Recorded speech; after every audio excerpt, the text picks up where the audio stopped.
Good morning, good afternoon, good evening, everybody. However you happen to be catching this episode, I want to welcome you to the Gaming Circle podcast. The podcast where this week, the host sounds a little nasally. I hear it. Somebody said it to me this morning, and ever since I've been kind of self-conscious about it, and I definitely hear it. I sound a little nasally this morning. Okay, well, who sent that to you? Well, my wife said it. Okay. So, and ever since I've been kind of, but the show must go on. And as we bring this show on, I am, of course, joined every week, and this week, thankfully, by my brother from another mother, the man who, had to make us a little fashionably late, but I still appreciate him being here, Mr. Everborn Saga. Boy. What is going on, good sir? I see that I'm already getting the blame in the chat.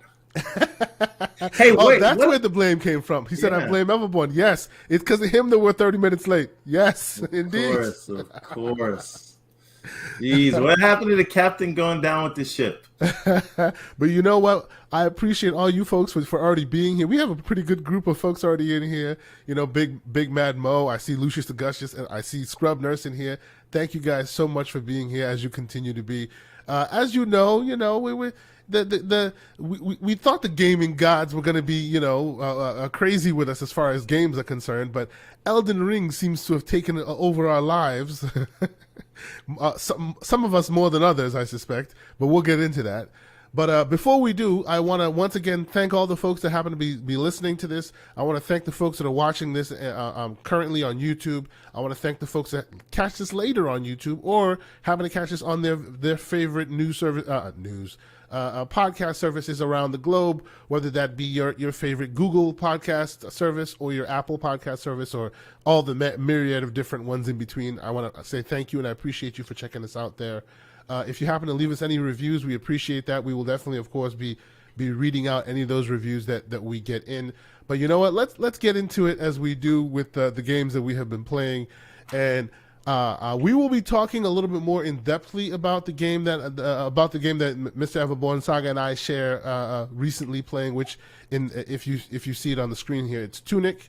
But before we do that, Everborn Saga, let's give us the the weekly Elden Ring wrap up. Go ahead, my brother. Okay, so I think this game should be illegal. Elden Ring. By the way, I'm playing Tunic while I speak, so don't. So it's gonna be one of them episodes. Go ahead. All right, go ahead. So anyway, let me put this down. Well, I'll tell you about it, and because I'm about to die. So I am now at level 133 in Elden Ring. Damn, man. I have been building. I call it a berserk build. Okay.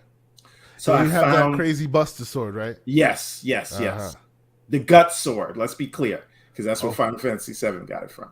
Forgive me. Yes, continue. Go ahead. Right. So I found one of those swords. It's a standard weapon, so it uses the normal smithing stones, but it is the most powerful melee weapon in the game. I'm almost positive of that. Now, I currently have it on level 17 of 25, and because this is a whole other thing. Like, the game tells you nothing, and I wonder if part of the strategy is because we tell you nothing, the community will be involved, and we'll get all of this engagement in terms of YouTube zeitgeist, because everyone's going to have to make explainer videos for everything. I'm sorry, forgive me, but he has been following me with this, and he's absolutely right, and I'm getting clowned. Oh yeah, okay, no, we're that wasn't on the docket, but we need to talk about the fact how Kei Asante has been lying to us that this whole time that he was secretly filming this Halo series. Go watch that trailer. Don't leave here, but watch it on another screen and tell me, Halo trailer 2, the latest one they released. Tell me if that's not Kei Asante in there. It sounds like him too. I don't hope it's what you say, Mr. Kei Asante. It was you. I hope it's Sergeant Johnson, like the character. Don't shaggy me, right? It was you. But no, I just can't stop laughing every time I hear people say that. Anyway, but no, it was not me, because if it Wait, was, the hold money on. would be long. Yes, what's What up? is Big Bad Mo? What are you talking about? If you read the map, it's all there. It tells you everything. What map? What are we talking about? I'm Elden assuming Ring or Elden Ring. Tunic? Well, yeah, Tunic. I'd be like, you found a map I didn't know about. No, there actually is a map in Yeah, Tunic. an Yeah. overworld map, but you can't really use that to do anything detailed. But anyway, let us continue. Let's Yeah. continue on with this. With Okay. this, yes, So yeah. so the strategy I've taken, right? Okay, so he said, Oh, on okay. Tunic, he said. Yeah. On Tunic. Yeah, I do the overworld map. I do see it. There's just we'll get to Tunic, but continue. Finish the Elden Ring wrap up. Go ahead. Yeah. So the strategy that I'm going for in Elden Ring is straight melee, and I'll tell you why. I had heard So all you use no magic, nothing. nothing, and if you look at some of the video clips I share, you see that I've never upgraded magic once since I started the game. Like mine Seriously? has literally never been upgraded. Interesting. Okay. This is straight. We're gonna have a fight. Like, see me in the streets. Sure. Okay. Now, what that requires, though, means because there's a lot of ranged enemies and I do lose a lot. So what happens is I have to level up to sort of overcompensate for the fact that I have to get close to some of these ridiculous enemies. So, like I said, the sword is level 17 on a single. I'm not even talking about like the charge slash, regular slash. I do 1,000 damage. Damn, man. You've Um, been playing that for a while. my strength is at level 53. Oh, sorry, 54. But that's before you add the talismans that enhance all your stats. So like if you actually equipped and activate Godwin's rune or Godric, sorry, my character's Godwin. If you activate that, because that's what the towers are for. So when you go after you beat, Rodan or Godric, you can go to their tower and then activate their rune. But the tower is usually not in the same place. Like it'll be in the same area. So like Godric is in Limgrave, but it's the other side of the map in Limgrave, right? Interesting. So you do realize that you guys, the people who are knee deep in Elden Ring lore, are starting to sound like Destiny people. No, that's not fair. Kinda, sure. That's not fair because sure, Elden Ring has an end game. Like Destiny people are going to be doing that for the rest of their lives. Touche. I'll give you that. But but in the short term, y'all sound like you're speaking a different language. But continue. Sure, but that's how you should speak about a game, like the right RPG. I suspect this is how we're going to talk about Starfield. I hope this is really, honestly, this is Elder Scrolls vibes to me. Like Oblivion and Skyrim. Like everywhere you look, there's something going on. There's something to do. You just start exploring, doing one thing, and then you go off on this tangent, and you forgot why you even were looking for what you were looking for in the first place. Nothing feels reused. And I heard one person say reused bosses, but none of the bosses are reused. There are certain enemies that you may fight again, like a troll is a troll, so they'll be scattered out there, just like a dragon is a dragon. But they're not reusing boss fights like God of War. And this is not shade at God of War, but I saw that comment and it was very strange to me that they were saying Elden Ring was reusing boss. So that being said, I've beaten Renala, Rodan, Godric, and Margit. Those are that serpent thing. Not the serpent. I didn't beat the serpent, but it's like a and dragon. To those of us who haven't gotten there, we don't know who the hell these people are and what the hell you're talking about. But I understand. Hey, 12 million people know about it. That's all I'm saying. 12 million people are playing it. I doubt those 12 million people have gotten that far. Well, let's be clear. I've made all that boss progress in the last like 3 days because I spent the last 2 weeks just leveling up and fighting small battles. Understood. Right. Hey, and shout out to Scrub Nurse. I'm with you, brother. Every once in a while, I'm still finding myself in Night City. I probably will have some cyberpunk footage today as well. So even though all these games out here and people are playing them, you cannot forget your old favorites. So I appreciate you. Now I see Hamad says that Tunic is his game of the year so far. It's very interesting. There we go. I We need to have that conversation. Yes, we do. Yes, we do. And I want to know how he felt about Death's Door last year. That's right. Before we come to that, just let me try to be succinct as I can with this Elden Ring talk. Sure. So, the game is something like. Some of the things that you have to do basic things, like I was just trying to get into the capital, and it was like, you don't have enough great runes. But I'm like, I beat Godric, I beat the new Sentinel at the gate, and now you're still telling me I don't have enough great runes. Then they're like, oh, by the way, you have to activate a great rune. No one tells you this. So how are you supposed to go through this game without using YouTube explainers?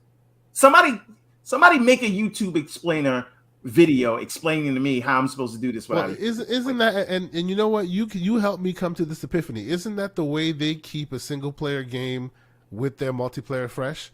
By making everything as obtuse as possible, making sure that the community helps you find it. That is their multiplayer. Do you think they're playing that level of 4D chess? Clearly, it's working. I mean, they've been doing this since Jump, right? They've been no. I mean, listen, it's super interesting. Like, I have literally, like, last night I went to bed at 2 a.m. The night before was 4 a.m. Oh, bro, I know, because I see you on my Xbox Live, and he's playing Elden Ring at like 2 something a.m. I'm like, damn. No, because here's the thing. I don't like.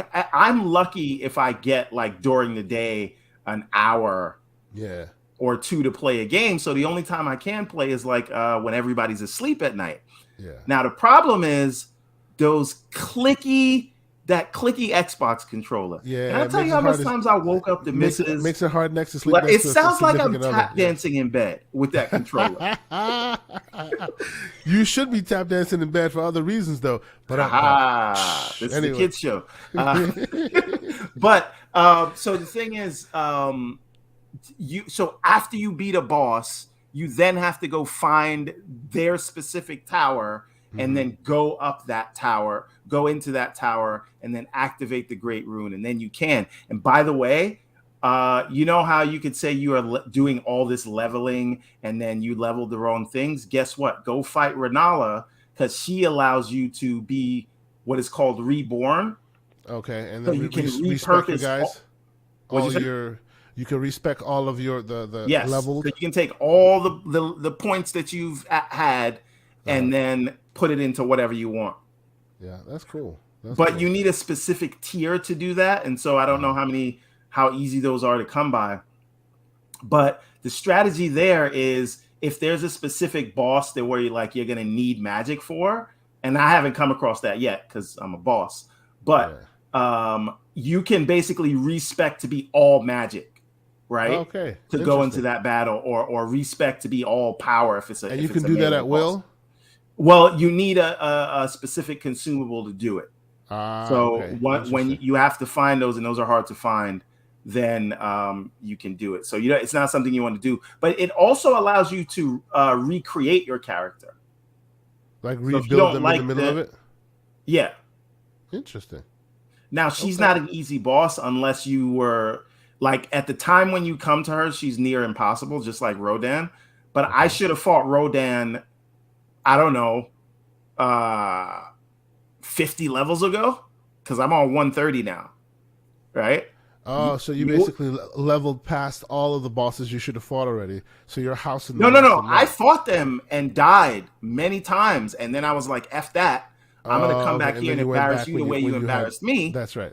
So I just level up ridiculously, and then I come back, and that's why you see in these videos I share. Slash. I get you with 5 good slashes, you're done. So I would say, and shout out to the 15 folks that are watching, people in the super chat, people in the chat. I would say let us encourage Mr. Everborn Saga to start releasing small little like play-alongs type segments, maybe 5 minutes long, where he's in there teaching you the farming spots, going here, doing this. This is how I beat this boss. Clearly, he seems to have he's on the other side of the looking glass now. He's now considered one of those Souls bros at this point. Oh God, no. So Not he like needs to this. now teach us how he got there in Not smaller like segments. this. No. But No, but I appreciate I appreciate the level of passion that this game brings out of people. You should talk. I was saying this to you before. Between you and Boomstick, like it is all Elden Ring all the time now, baby. listen, but Like I'm every time not I talk to playing y'all, it. Like I'm literally like at work or something. I'm thinking about, look, damn. I wonder where this next boss is. Like I'm thinking about the game whenever when I'm you're not playing. It's a problem. That's the It mark is of a a great problem. game, isn't it? That's the mark Yeah. of a great game that's pulling your attention away, even when you should be focused on other more important things. But this is a game we'll keep talking about, because even me, who has footage from other games and I'm testing other waters, I still have a quick resume pinned Elden Ring like playthrough that's on my Series S right now. And it's another problem, right? Because I basically installed Tunic on my PC so I could play while I'm. And we need to have that in conversation, between by meetings. the way. We should have that conversation, by the way. You said Tunic wasn't playing right on your PC. It on runs mine, like hot garbage. on I mine. installed it yesterday on mine, smooth as butter. Where did you install it 200 from? plus frames per second. What? Where'd you install it from? Where did I install it from? The Xbox the Game Pass. Okay. No, because I Smooth bought as butter. the game, but I feel like I should have bought it on Steam, and I don't know if it's the launcher. See, thing. and that's why I'm thinking it might be your PC, because mine is running I average 230 frames per second. Like actually, the video that you're looking at right now is from that playthrough. Okay, it's how do tiny I in the corner. How do I check the frames? Well, you need to install River Tuner, but or you can just Control G and it'll tell you what the frames are Okay, while you're playing. We're gonna check that right now. Control G, the game bar. But anyway, so on my machine, it is smooth as butter, no frame pacing issues. It's Windows key G, not Control G. Yeah, I said Windows key G. My bad. You said Control G. So Oh, forgive me. Anyways, so I think we should move forward from this Elden Ring talk, because we still keep talking also about Tunic while we're doing this. I'm getting 120, Okay, I average 230, so booyah for my friend. and we have the same car. We don't have exactly the same one. Well, I Mine's have spec'd a little different than yours. What are your specs, sir? Oh, let's not go down this K non-KF path. No. or whatever. I want the people to hear it. No, so the they understand. only difference between mine and yours that really matter is that mine my GPU's clocked a tiny bit higher than yours. Okay, so I have the 3080, 64 gigs of memory at 3200 megahertz speed. But my question is, which 3080 do you have? I suspect yours is yours a reference model or not? I It's think from that's the Dell. difference between. There you go. That's the difference between yours and mine. Yours is from the Dell. Mine is EVGA, and they clocked it a little higher. So that's neither here nor there. I think there might be some software thing that, like I spend what, at least every 6 months to a year I will reinstall Windows just to clean things up. So but needless to say, This is why I don't game on because PC.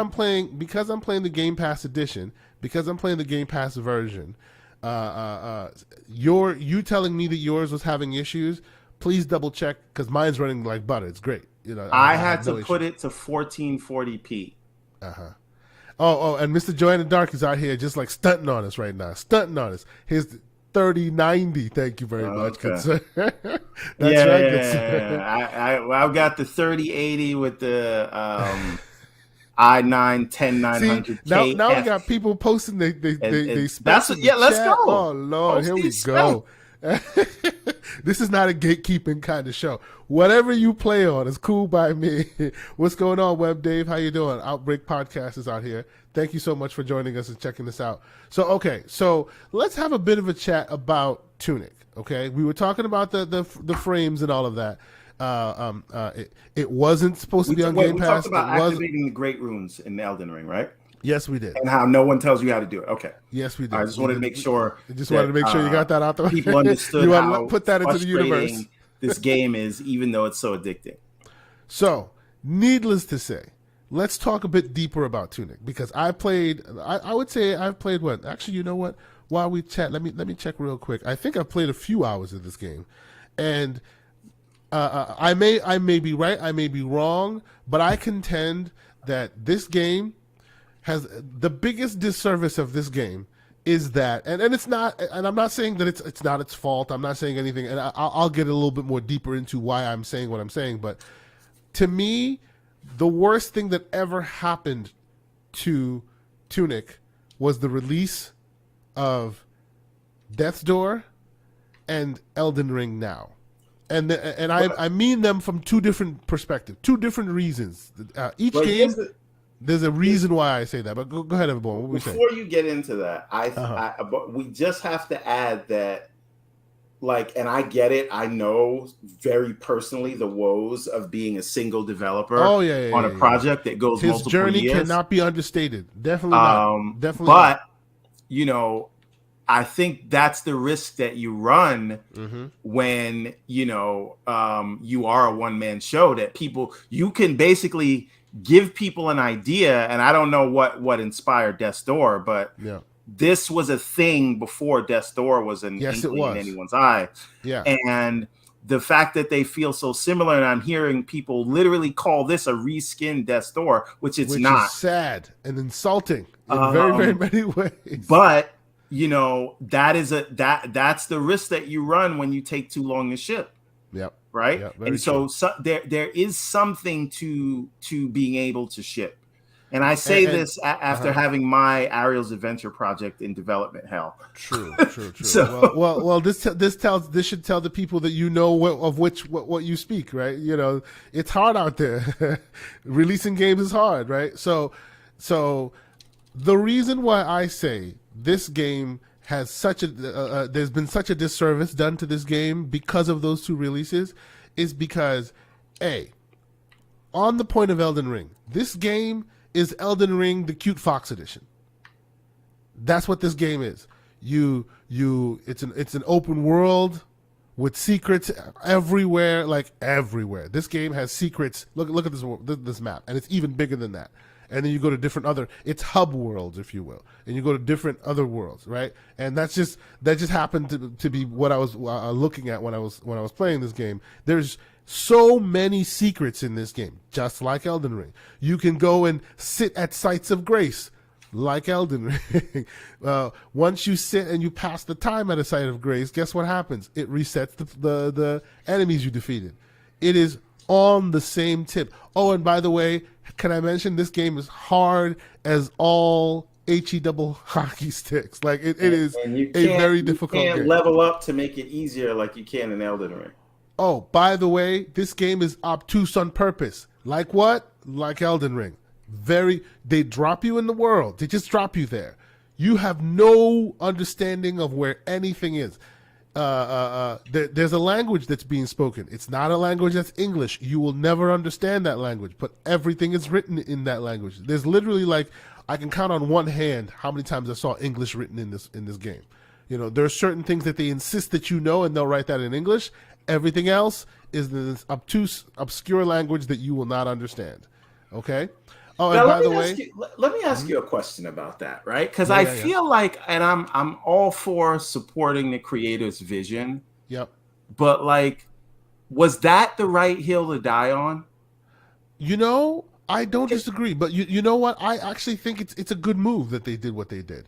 Like, it's just Elden Ring has kind of changed the conversation for him. He would have defined this conversation had Elden Ring not been here. Yeah, but Elden Ring can do that because they had these like rabid fans that could carry them into the zeitgeist and then get everybody else hyped about it. This is a new IP. So... Everyone's idol Goro is in here. Thank you so much, sir. I don't mean to cut you off. Sorry, Everborn. He's saying, look at the reviews that gave it 4 out of 10. Half complaints were praises from Dark Souls are praising Dark Souls games. Yeah, I mean, you know, 4 out of 10. There's only one. So here's the problem. Not a 4 out of 10. So the problem is most of the reviews on this were on PC. I think there were like 8 or 9 on Xbox. And why would that was last time I checked. Why would that change anything? Because it's 87 on PC, which I think is a fair score.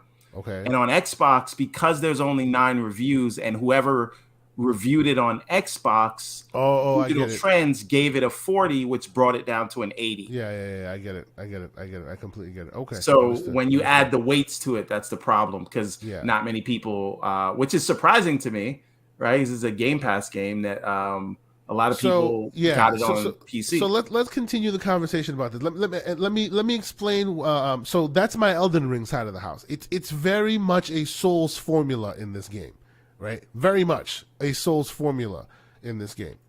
On the side of Dark Souls, on the side of Death's Door, though, it has Death's Door's style, and I feel like Death's Door, if this game's fighting system is a 7 out of 10, Death's Door is an 8 out of 10. I would say Death's Door was a goddamn 10 out of 10. No, I understand that, but I mean, okay, fine. If Death's Door's fighting system is a 10 out of 10, this is a 9 out of 10. Like, this was a known commodity before Death's Door. I'd say the gap is a little bit wider. You think so? If Death's Door is 10, this is an 8. Okay, fine. And I'm not talking about rating of the game. I mean, we're talking about the fighting system specifically, the combat. Yes. And because Death's Door kind of eked it out a bit better than this one did, it makes this, and having played both of them so recently, it makes this the issues here glaring. It makes it very apparent. And the thing with Death's Door is that it's not so much that this is doing anything wrong, but the combat in Death's Door just felt a little bit more satisfying. The way the camera shakes when you hit something. Yeah. The way the roll mechanic works. I think that stamina system is a problem. Oh, no. We're going to get into that. Again, it comes back to some of these. Okay, let me pause this, because now I'm upset. No, this stamina system, it really feels like it wasn't, just like the instructions feel like a weird hill to die on. Yep. And you know, I get it when you are like kind of so close to a project, maybe you don't see it, but you know, in giving it to a larger audience, and again, this is coming from someone who is on record with how much he hated Elden Ring and now can't stop playing it. So I can appreciate the idea of, hey, once you get into it, you're into it. You understand. Yep. But these feel like some questionable decisions. I don't know how the stamina bar makes the game better. There's a difference between adding an element of tension, right? Mm-hmm. So now you have to worry about that stamina bar, versus just being frustrated. Well, okay. But what about the idea that it's not about making the game better? It's about bringing the game, like you're saying, like giving it that difficulty. Because this game, as cute as it is no joke. Yeah, like, but see, it is no joke. It's fine to be difficult, but you have to be fair. And well, it is fair. You disagree? You think that they've gotten unfair advantages over your player while playing this game so far? I do think so. I think that the enemies, they will chase you relentlessly. Yep. Oh yeah, right? They'll chase you halfway across the map if you let them. It's a very, very, like, I have never seen AI so relentlessly configured before. Usually at some point you leave your area, they will stop following you and go back to their normal patrol. Nah, this dude, as long as he can see you, even sometimes if they can't, they will still be chasing you halfway across the map. You know, a crab chasing me halfway across the map to find me and kill me. To Duvie's point, I really do think there's a difference. Like, I don't think you should add an element just to make something more difficult or challenging. I think you should add it because it adds something to the game that makes it ultimately better. Yeah. Right? Yeah. Now, the question is, what do you think of the secrets and things? I love that. I absolutely It's amazing. Love it. Like, amazing. And I didn't catch any of that during the demo. You can tell that love and care was put into every decision, every design decision in this game. But again, I again say this as someone who's making a similar project. Mm-hmm. Not in terms visually, but I'm making a 2D platformer that is sort of a simulation. It's like a whole world going on. You finish your point, but we'll get back to the visual aspect. We need to talk about the visuals. Yeah, continue. So I get being married to an idea, but not all the time, because you love an idea doesn't mean it needs to make the final cut. And I'm not saying this to kind of downplay anything in the game. This is going to be this year's Death's Door for me, but it's telling that I'm calling it this year's exactly. I was about to be like, see what you did there. But when I you say called that, it the Death's Door. when I say that, I mean the game, like the indie game that gets back to the roots of gaming and has that level of sort of satisfying world with combat and just hits the right nostalgia beats, but does something new. And I think this does that.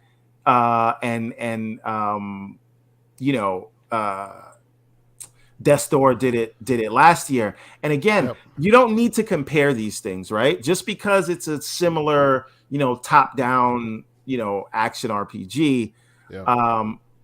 As far as I know, you can't upgrade all the things that you could upgrade in Death's Door here. But I'm saying all that to say, we don't say that Battlefield 2042 and Halo are basically the same game. So I don't think we should say that should be the same. Oh no, game. no. I don't think. I don't genre. think. Look, I understand that, but this was unique, and I think it still is unique. But I think lost its uniqueness, a bit of its uniqueness, because what do you call it? Death's Door kind of had the first strike benefit, right? Yeah, but I want to ask the question: what if this kind of RPG is, as a genre, is just making a comeback, and we're going to see a bunch of these, and it's not necessarily that they're copying each other in the same way that TMNT Shredder's Revenge isn't copying Streets of Rage 4. That is a good point. That's a good point. Hey, welcome, Pragmatic Eagle. Thank you, good sir, for being here. What's happening, man? So yes, I think, and we can keep talking about it, but I think the prevailing wisdom here on this game is don't let Elden Ring foreshadow this. Play it, because it is special in its own right. Well, I need to talk about that. Right? Go ahead. I don't feel like, and this is a game that for 5 years I've been looking forward to. Literally. You and me both. Literally waiting for it. That's how long it's been. I follow the developer's journey before Finji even got. This was in development probably since before Halo Infinite. Right? Oh yeah. Well, no. But your point. But the thing is, and I'm super excited for this game, but I just think timing wise, I don't know that I'm able to give it all the attention it deserves at this moment. Right. And to be fair, like I was telling you offline, I didn't play Death's Door till a month after it came out. And it was still one of my favorite games. That and Halo were my two favorite games last year. But this one, I think that in order for me to put some respect on his name, as the kids say, I need to finish Elden Ring and then really sink my teeth in here, because I feel like I'm dabbling in this now. And for a game I was waiting for that long, it's not really fair to that game. Sure. I agree with you on that point. What I will say is on this, on the idea of giving it all the attention it deserves, I like having palate cleanser games. So like when the Gunk came out right after Halo came out, for me, that was great. Because then when I got tired of being in that open world for a while, I can go to the Gunk and then have this peaceful, different experience, this light experience to kind of offset that for me. In this instance, that has not worked, because boy, this game is difficult as all hell. Right. It requires your time and attention. It is, but see, it's scratching the same itches as Elden Ring is. So you can't use it as an Elden Ring palate cleanser, because it's more of the same, but in a cute Fox package. Well, I know what you mean. I know the sentiment of what you mean, but in terms of exploration and get good and all those things, yes. Oh boy. But very, very, very different. And I love that. And I hope this does well, so that that developer really deserves it. Like he put in so much work into this, but also so that this does catch on as a genre. Like right now, the beat 'em up genre is so big that we are doing, speaking of development hell, We are doing a game for the Redlands right now. Like there's a team of 4 of us now. It's not just me anymore. And I don't know if this counts as an announcement, but you guys are here. Don't tell anybody yet. We are doing a 2D beat 'em up in the vein of Streets of Rage 4 or Turtles in Time or Shredder's Revenge for the Redlands. There you go. So it's a tie-in game to that series, and you'll get to play if you have the Redlands. You'll get to play as all the characters from Chapter 1. Interesting. And when can we expect this to be released? We are aiming for a vertical slice that we're going to use to do pitches later this year. So we're thinking of doing a Steam early access release for it. Interesting. Okay. We've already started. You heard it here first, preliminary design. Okay. We've got all those things going. This one's is different than Ariel's Adventure because that was just me. But the idea is we're going to start with this and then come back to kind of really have the whole team get Ariel's Adventure out, which is going to be more like a Super Mario World kind of thing. But very cool. Everborn beat 'em up for the Redlands coming, at least a vertical slice coming later this year. Very cool. See, breaking news. There you go. Breaking news. That's beautiful, brother. I hope to play it in its. Oh, you will. You'll play it way before everybody else does because you're going to play it with a lot of the temporary assets. Understood. And for anyone that is interested, the art team on this is the same art team from the Everborn comics. Oh, very cool. So it'll have that same kind of. Ooh, that's great. I'm looking forward to checking that out because your artists are great. You have great artists that have a very unique style that you can see definitely from. You can definitely see it defining your own genre for the Everborn comic book. So I'm looking forward to how it translates into the game.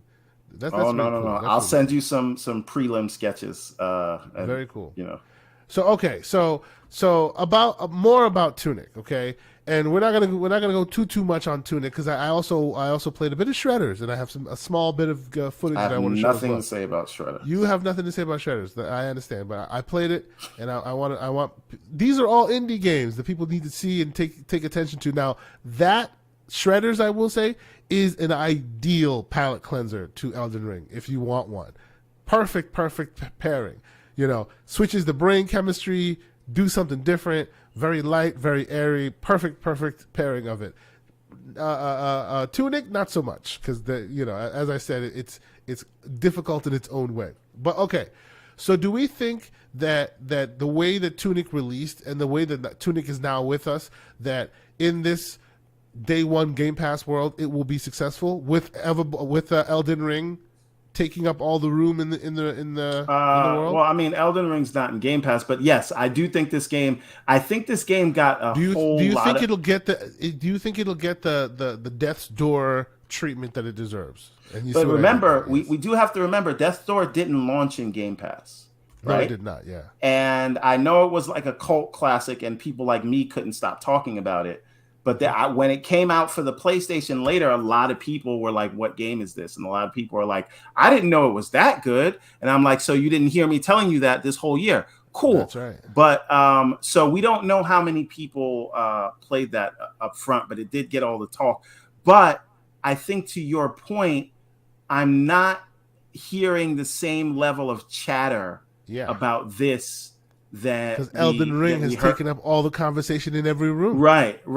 And again, I can't really blame anyone because again, I'm playing this and just thinking about who's the next boss I got to take out in Elden Ring. And it's not an indictment on this game. It is just it's so close to such a zeitgeist. And Doovie, I disagree with you, good sir. It's not because it's only on Xbox. No. Death's Door was only on Xbox, and it cleaned up. Yeah, I think he's talking about Death's Door. The people that said they didn't know about it. And Doovie, please explain. But I suspect he's talking about the reason why his estimation on the reason why Tunic is not blowing up as big as it should is because it's only on Xbox. It was only on Xbox, and Tunic is only on Xbox. So okay. I think understood. Please. We'll see. We'll see who's right. And I'll throw it. I told anyway, anyway, we'll see who's right. But needless to say, I honestly think Tunic is a game that needs to be played. I was right. Sorry. Forgive me. All right, fine. Jesus Christ, this man. Oh my God. Anyway, it needs to be played, and I have a feeling that Elden And Ring. check your Twitter DM. You can see Yeah, brother. I'm looking at it now. He's showing me some preliminary sketches of how the beat 'em up gameplay will look like. Wow, that's amazing. Mosey is the first boss you're going to fight. That's going to be the one. I am looking forward to checking this out, brother. So anyway, all right. So let's move on. So besides Elden Ring and besides Tunic, that's all you've touched this week, right? Yes, only. And I'm like I said, I'm playing Tunic during the day between meetings, and I'm playing Elden Ring at night instead of sleeping because I don't really get time to game during the day, and weekend is kind of family time. And Master Rec, thank you so much for being here. Yes, I understand. His name is our only PG-13. It's his name. Calm yourself. He says that it's so Felix exclusive. Says yes, Tunic is not blowing exclusive. Up. Tunic is definitely getting buzz, and I'm glad to see that. I'm just saying, like, and maybe this is my own myopic view and the people that I'm talking to, but the way people were raving about Death's Door, I'm not seeing it. I can't speak to what sales are. Yes, exactly. No, I agree. I agree with you. I 100% agree. And that to me is not troubling or worrying, but disappointing. Because this game was first. I want to see how this ages. Like when people finally like finish scratching the Elden Ring itch, which I suspect I'll be done with that game by the end of the month. Okay. Not really, but I'll be in a place where I could put it down. Okay. Because I think it's going to be one of those games that I'm playing until Starfield comes out. But I think Tunic is really going to get my full attention, which means I'm playing it on the Xbox because PC gaming is terrible. Stop your ridiculousness, brother. I can't be. I don't have time to troubleshoot. I came here to play, not to work. Yeah. But anyway, no, Tunic is, because it's in Game Pass. I think it's actually probably going to post bigger launch numbers than Death's Door. I think anyway. The question is, will it be nominated for awards, and are people talking about it? In the way they were talking about Death's Door, because that's a part of the success, I think right? That has something to do with when Death's Door was released as well, because I feel like with Elden Ring out, this February-March time frame is probably not the best time to release these things because you're in such competition for people's attention, and I feel like all of that is going to work against Tunic's favor, and I really think this game deserves more attention than it's getting. But it is what it is. We're going to keep talking about it. Hold on a minute. Hi, Felix. How you doing, sir? I wouldn't call what we're talking about as concerns, right? We're talking about how we feel about the game and when we will get to it and what we are hearing. I don't remember, and somebody correct me if I'm wrong. Where was the doom and gloom about the game? I just said I think it'll do bigger numbers. Yeah. I'm just saying, for the record, I don't hear. For the record, we're talking about it like this because this is me advocating for, hey, it's in Game Pass. Chances are you have Game Pass. Give it a shot. Trust me. I understand that more often than not, most likely Elden Ring is taking up a lot of your time. It's not a palate cleanser, but it might work in its favor. This is it's Elden Ring-like. Yeah. But graphically, I will say it's better looking than Elden Ring. Fight me. Anybody, I'm ready for it. Okay. Now, let me ask you a question. Have you played the Link's Awakening remake on the Switch? Of course, I have that. And it's the same kind of style. Yes, that's what it reminds me of. Yes, more so than Death's Door. Me too. In terms of art style. Yeah, in terms of art style, exactly. Yeah, it reminds me exactly of that remake that Nintendo did so expertly. And Pixelbit G is letting us know, don't front on RPG time. And I'm going to tell you, Pixel, I have been fronting on it because I don't really know what that is. Oh, it's a game. I'm sure it is a game, Mr. K. But I don't know what kind of game it is. Obviously, it's probably an RPG. An RPG. but Captain Obvious over here. I will check it out. But I have no idea what it is. And again, my concern is for me being stuck on Elden Ring and not being able to give Tunic the time that it deserves and that I want to give it. And I think it's just going to be one of those things like Death's Door that I end up playing a month late. But I won't stop talking about it until we get to the Game Awards. Big man. So you're not going to get me to shut up about. Says I'm being disrespectful because Tunic looks good, but not that good. Come on, man. Have you seen? I don't know if you've played Tunic, but man, especially when you get past that early level and you start getting into the deeper catacomb levels, and there's some. I would even dare say there's some steampunk / cyberpunk things going on there. No more spoilers for me. We'll continue, but play Tunic, people. Play Tunic. That is my PSA for the day. Even if you're playing Elden Ring, take a moment, play some Tunic, because you will not regret it. It is a very, very, very amazing looking game. Very interesting game. Secrets galore. Reminds me of an old time. Reminds me of Fez. For those who don't remember what who remember what Fez is, a single small team of developers who are literally like working at a higher level than most people do. Yeah, you're watching me like wipe out left and right in this game. It's hilarious. Really, for sure, if you haven't had a chance to play it, I completely recommend everyone trying Tunic. So, okay, let us switch to some of these news stories of the week, because we're trying to keep it brisk. Before we do, how do you feel about the lock-on system? Is it necessary? On Tunic? Yeah. Yeah, I like the lock-on system on Tunic. Unlike Elden Ring, where the lock-on system is essential if you have any kind of ranged weapon. It's also worthless, and I hate it when there's too many enemies on the screen. Sure, because then it's up to you manually to switch between them, and if you don't, you screw yourself. But that's neither. Which is the same problem, believe it or not, that I had with Guardians of the Galaxy. Like, that was like some of the most broken. I have my issues with Guardians. And a YouTube community member with one of the best names, The Winter Shoulder, joins us. Thank you, sir. He says, yes, Tunic gave me a lot of Feb vibe, musically especially. Exactly.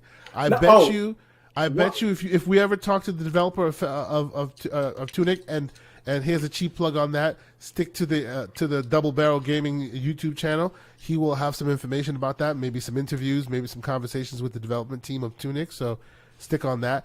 I bet you if you ask him, he'll say Phil Fish was an inspiration, because it is very much a Fez-like game, both in its look and some of the secrets and all of that. It's very much singing the same tune. I'm sorry, Everborn, you were saying?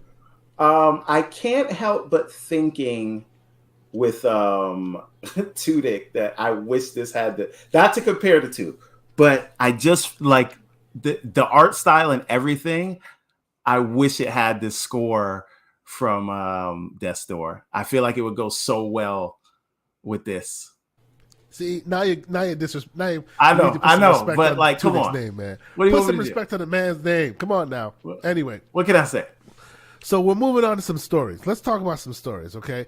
And yes, I know everybody wants to get to that Crystal Dynamic Initiatives conversation, but before we get there,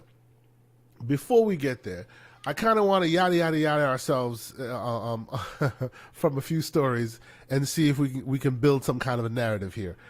First and foremost, not you creating a narrative, Kay Asante. Who, me? I don't know what you're talking about. First and foremost, let's talk about GT7 real quick. We had our conversation about GT7 when it first came out, and the microtransaction craziness and all of that. And now it looks like, and as the time of recording this, it has finally come back online after a 30-hour outage. And basically, this is bringing up, and this is just if you happen to be catching the video feed of this, you see the Verge article on display here. This is just one article, but I mean, check your YouTube feeds, check your Twitter feeds. There's been virtual ink spilt all over the place about this situation, and it's just bringing up the idea that single-player games or even multiplayer games should have the capability of turning like the online capabilities off for offline play, because this being a single player only game caused it to be offline for 30 straight hours and nobody could play right when the game was released and people bought it. Right? There should be a mode do we where want you to point stay to offline. The irony of the crap that Microsoft got when they talked about online games? Well, there we go. So there should at least be like a I don't know, a 48-hour check-in or something like that, so that you can stay offline for a certain amount of time and then jump back online as needed. But of course, that doesn't exist here, and so for whatever reason, they were having server issues or whatnot. This thing went down and stayed down for 30 straight hours, which is absolutely terrible. So this brings up that conversation of, hey, why is it that single player games need to be online only, right? I'm looking at you, Elden Ring. Even though they did do it right, you can play that game offline. You can definitely play that game offline. It loses certain features, but hey, who cares? You know, at least you're playing. I know they installed that 1.03 update that I didn't want in Elden Ring. That's what I know, that depowered everything.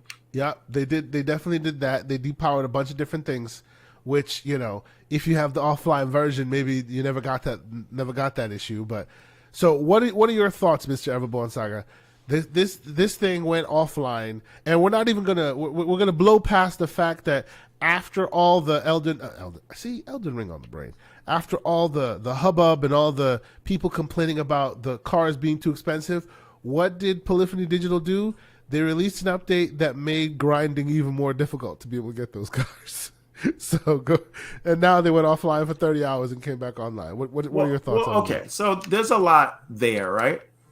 And I think, hold on, this guy's trying to kill me. Let me pause this. I can't focus. Playing video games, podcasting. It's a podcast about video games. What do you want me to say? Very true. Please keep playing, sir. Keep playing. No, but so I'm of a few minds about this. And I'm sorry. Before you go, I appreciate this added context. Victor Alistine, thank you, sir. He says he understands there was an earthquake in Japan, and I understand. I work in technology. I completely appreciate the fact that, hey, unforeseen complications brought this about. Not the reason for my criticism. The reason for my criticism is, why is it that you make a game that insists on online at all times, even though there's a large single player component there? I understand there was unforeseen complications. They will happen, right? And because of that, maybe you, instead of insisting that it be online constantly, maybe you insist it has a check-in once every 30 days or something like that. That way, when those unforeseen complications happen, you can be in the background fixing that while your player base continues to play the game offline, right? That's all I'm saying. I hope everybody's okay, and I hope the earthquake didn't cause any issues. But just in general, you know, these are the reasons why you put those kind of features in place, so you don't screw your player base when you're having those unforeseen complications. Anyway, I'm sorry, Everborn. Continue. Yeah, so here's the thing. You know, one of the pillars of a well-architected framework is reliability. Mm-hmm. And Pixel, you work in the cloud, so I know you know what I'm talking about.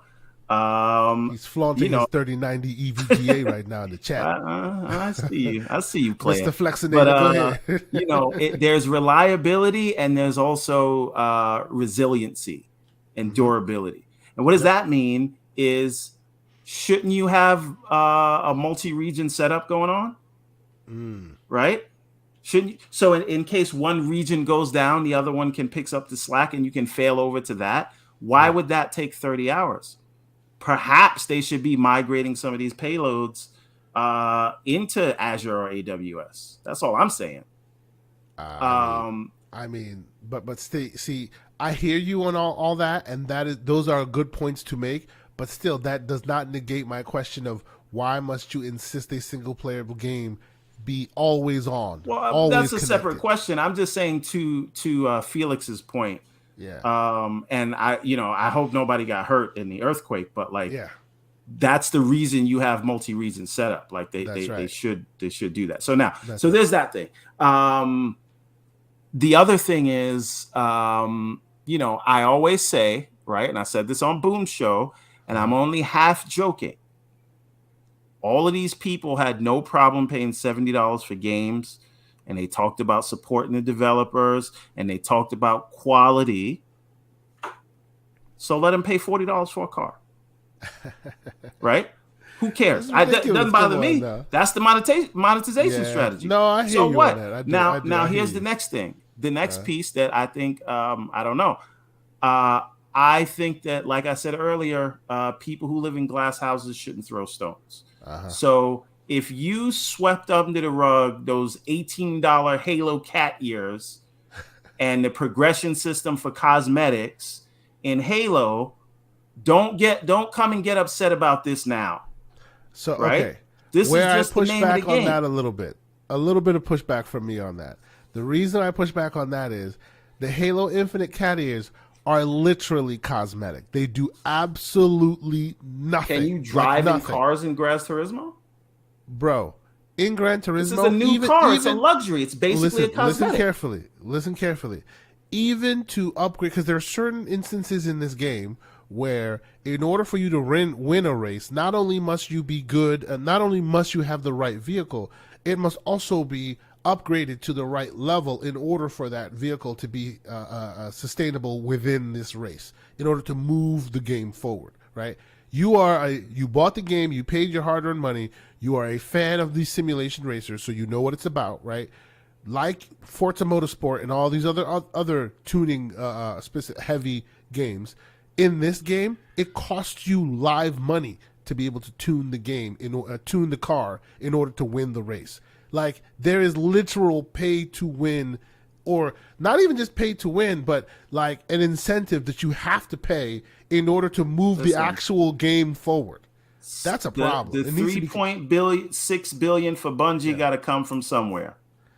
So I say support those damn devs. I hear you. No, I absolutely hear you. I just think it's really, really unfortunate that GT7, because GT7 is the reason why Forza exists. Let's be honest. Well, not GT7, but GT as a franchise in general, right? They set the standard that all these others tried really hard to hit, because they were the truth. They were the tip of the spear for as long as they were.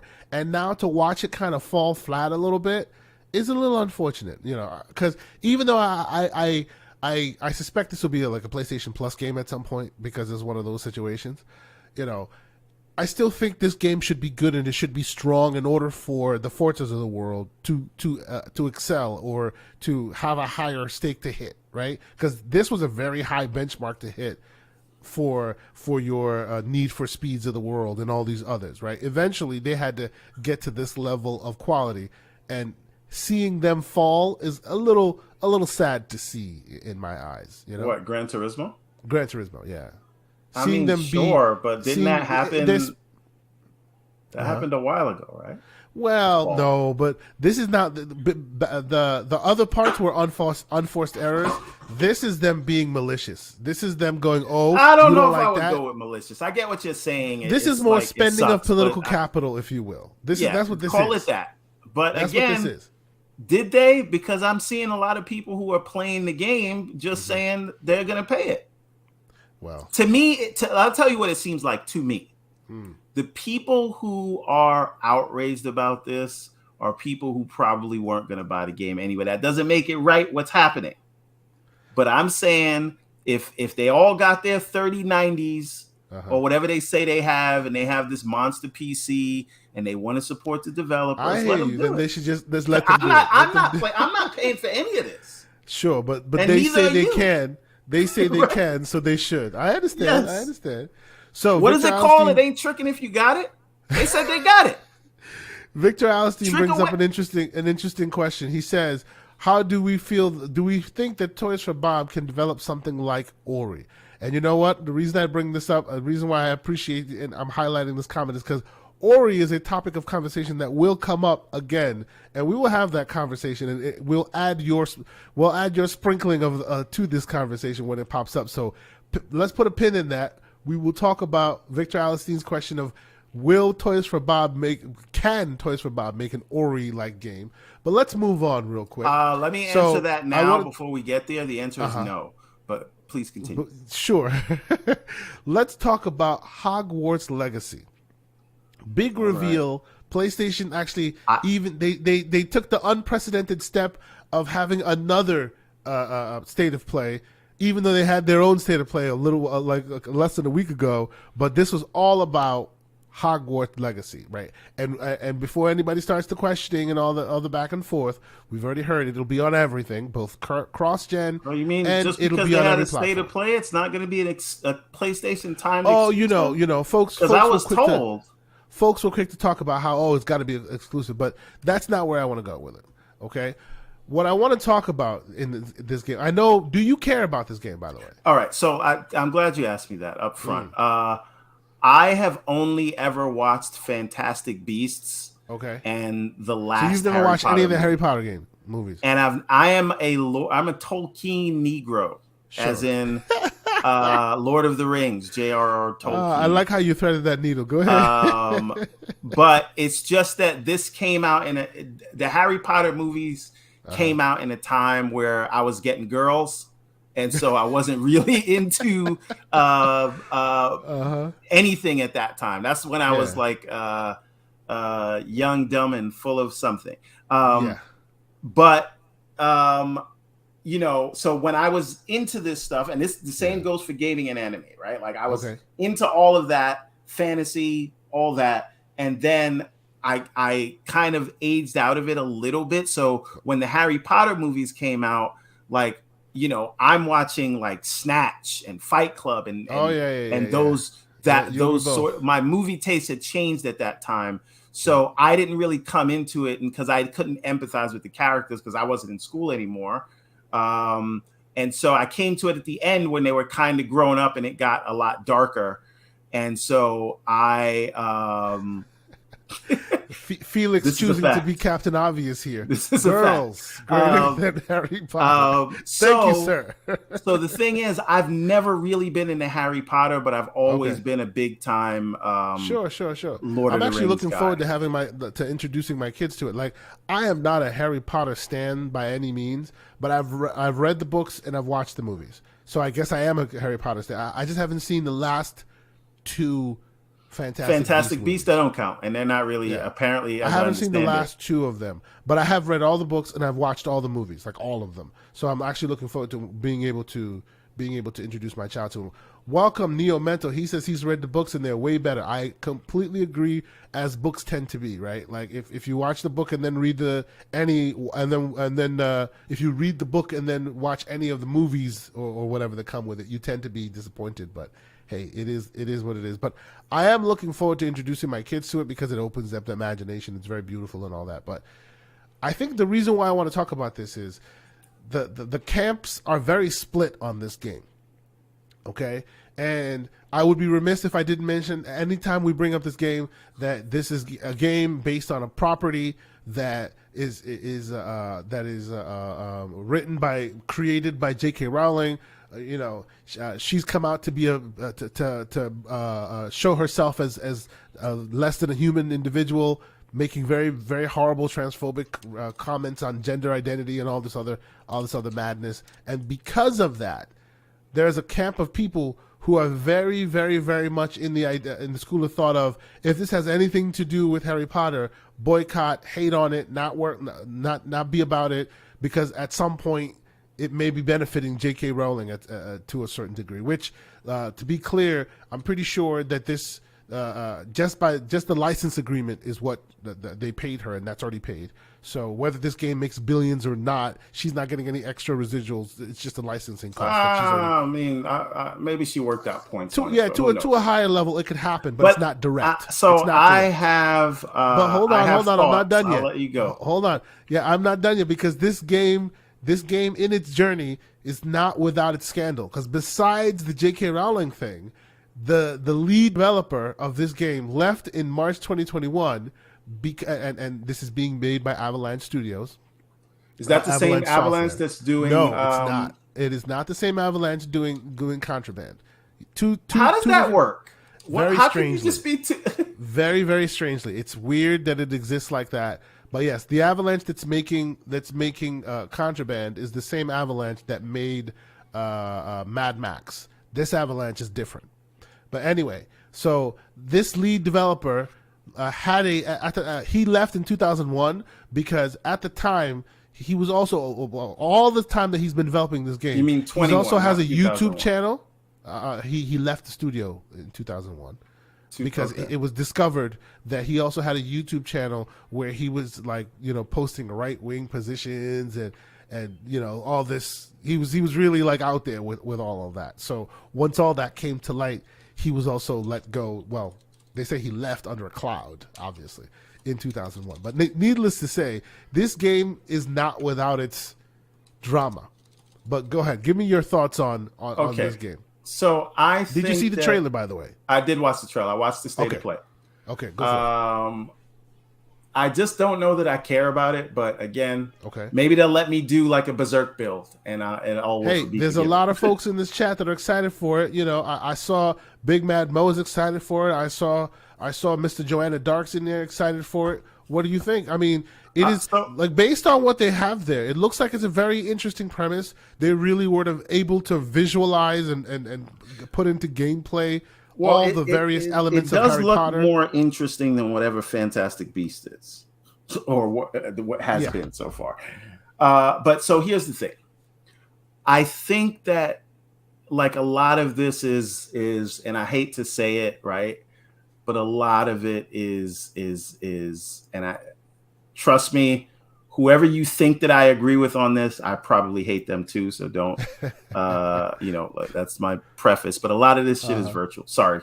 A lot of it is virtue signaling, right? A lot of people are going to play the game anyway. And I do think it's important to separate the art from the artist, right? Because there are a lot of people in there and the story touched a lot of people's lives. And we, because that person who was the mastermind in the beginning, unless you feel like in the artwork itself, they have put, this sort of, bigotry inside the art, then that's to me the reason to support it. If not, then so what? Like we still celebrate Columbus Day. Right. True. We and if you think I'm gonna stop listening to Michael Jackson or watching the Cosby Show, I have a bridge to sell you. Right. And that's like no shade on Michael Jackson at all. But what I'm saying is I think it's important to separate those things. And really, it's really feels like this sort of performative art to say I'm not supporting this thing because of that. Right. The hundreds of people that worked on this and put all of their lives and brought that story to it. Like, are you just saying like F them because this lady who wrote a book on a train one time is now she said something that hurt your feelings? Like, I think we can continue to admonish her for whatever she said that we disagree with. But at the same time, like, I promise you, your favorite creator has said untoward things and done untoward things. For right. Sure, and if you're still watching Disney movies. Oh, yeah. After Walt Disney was so chummy with Nazis. Right. Oh, you're about to blow some youngins' minds. So you can watch you're happy to go watch an MCU movie, even though that Songs of the South came out. People are giving William Hurt a lot of roses. William Hurt passed away. People giving him a bunch of roses. Come to find out, he also has a lot of skeletons in his closet, which, if you recall, were not skeletons. Everybody knew about it, but it is what it is. People have to learn to separate the art from the artists, of course. Right. So again, I really think we got to stop that kind of talk because, again, you're not hurting anyone except the developers who worked on the game. Of course. Yep. 100%. Right. Let's again, I want to be clear. If the artwork itself, if the game itself is promoting those tropes, by all means, ignore it or boycott it and do whatever you want. But like a lot of these people it's really what I'm seeing is a lot of this pick me stuff. Ooh, look at me. I'm outraged. I'm a good person, right? Shut up. And I don't even care about this game. Yeah, anyway. Well, I understand. And you know what? That's the reason why I want to bring this up, because I felt like there's a lot of meta conversation about it rather than actually the game itself, because those who like the game see this game and go, wow, this is going to be a system seller. Wow, this is going to be great. But then there's a whole other separate narrative that's spinning out of control about boycotts and this and that. So I thought you meant the narrative about it being exclusive because there was a state. And of course, yeah, there was also that. I appreciate you laying it flat as you tend to. I appreciate you, good sir. Pause. I see a bunch of folks in the chat here, a bunch of folks that are watching. Thank you so much for continuing to support us. Please hit that like button if you haven't done so. And I do want to Please point consider something else subscribing. out that our good friend Sumo from Twitter said. I didn't see half as much outrage about the black black African people that were being denied at the border at Poland during you know what, but everybody wants to go on record about how much they hate J.K. Rowling, so they're not going to buy a game. Yeah. Anyway, whatever. Yes. So again, it's just hilarious to me what we choose to be. Thank you all for the hills being we here. choose to die on. Thank you all for being here. You know, if you like this this political adjacent talk, not political talk, political adjacent talk. I don't think I was political at all. No. It's adjacent. Please hit the like button. We're at 480 subscribers. I want to hit 500 subscribers soon. I want to head to 1,000 before the end of the year. Please help me do that. Thank you guys so much for your continued support. Let us move to the next story, which Ori and the Blind Forest was already brought up today. We're going to continue down that Ori path. One more path. thing, by the way. Yeah, go ahead. Since we're boycotting, Harry Potter because of J.K. Rowling, why don't you take all of your money out of the bank you're in? Because a lot of banks got their start in slavery. Cut it out, man. Since that's what we're doing. The point is dead. You've beaten it. Okay. It's on the ground. All right. It's shaking. All right, I'm it's done. got a little bit I'm of done. the joke in it. Oh, it's dead. Oh my God, look, it's shaking. Oh, okay, it's dead. Okay. I can get keep it. going. I know you could. You should have never asked me. Forgive me, co-host, for asking. Anyway, so I think the title here says it all. I will actually ask that people, and I might put this in the show notes so people can go read it. It's a pretty extensive report. This was done by GamesBeat.com. Pretty extensive report of what's really happening here. But you know, pick your buzzwords. It's all in there, and the title says it all. Despite its beautiful Ori games, Moon Studios is called an oppressive place to work, which is very, very strange for me. Huh? Oppressive to work from home. Well, yeah, exactly. Which is very strange to me because this is a game that has been work from home since before the pandemic, right? They were unique. They were the snowflakes of the gaming industry because they basically had figured out, they had cracked the code on working from home, and each of their developers were working around the globe. They were all over the globe. Moon Studios came together to become one studio, you know, and they all stay home and they all build Ori and the Blind Forest, Ori and the Will of the Wisp, and now we come to find out it's an oppressive place to work. And when I brought this topic up, what was the first thing you said to me, Everborn Saga? Remember? I said, remember all of that gruff that the head of Moon Studios was giving Microsoft because they didn't allow them to go and put the game, even though they paid for it, to go and put the game on PlayStation. And now look at that. The dude that threw Microsoft under the bus, turns out maybe you weren't such a nice guy. That's right. Funny how that works out. Interesting, isn't it? Yes, quite interesting. But yes, I thought that this was a very interesting topic to at least just bat around a little bit, and you know, there's a boys club, there are allegations of misconduct, people micromanaging everything. It's a pretty extensive, long read, and I encourage people to do so because it really paints a great, well, not great, but it paints a vivid picture of what's going on in the studio and why it's being considered oppressive and whatnot. But it dovetails. Can you give us some cliff notes? Because I'm sorry, I didn't do my homework this time. Even just look at, and I don't want to get all the way down the path because we're trying to keep this brisk, and I think all the smoke will be delivered during the initiative section. But basically, even these subtitles give you exactly what you're looking for. People being you know, berated with abusive language, women having reports of misconduct, you know, a very high bar for quality but a low bar for communication. You know, it's just we work from home, and our leaders are a bunch of douchebags. So because of that, you know, we're micromanaged. We're basically oppressed to get things out on time, get things out at a certain way, you know. And they're an old boys club, so nothing gets nobody does something serious when real issues are brought up, things like that. So Well, I mean, I know we'll talk about this during the initiative topic, but it almost looks like it's a good thing when you actually give developers time or people working time to deliver things.